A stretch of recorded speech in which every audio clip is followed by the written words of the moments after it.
আসসালামু আলাইকুম প্রিয় দর্শক, আজকে আমি আপনাদেরকে এই প্রথম একটা ভিডিও ক্লিপ দিয়ে আমার ভিডিওটা শুরু করছি। আশা করি দেখবেন। সেটা হলো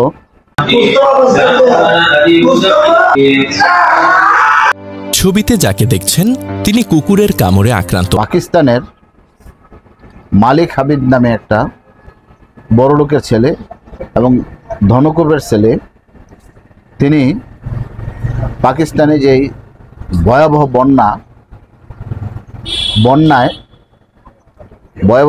এই বন্যায় তিনি মানুষের কল্যাণে ত্রাণ সামগ্রী বিতরণ করার জন্য এই মানুষের দুর্গরায় গোলা পানি পর্যন্ত নেমে তিনি ভেদাভেদ ভুলে তিনি ত্রাণ দেওয়ার জন্য, মানুষের কল্যাণের জন্য, মানুষের উপকারের জন্য এগিয়ে যান এবং অক্লান্ত পরিশ্রম করেন বেশ কয়েকদিন, অনেক দিন।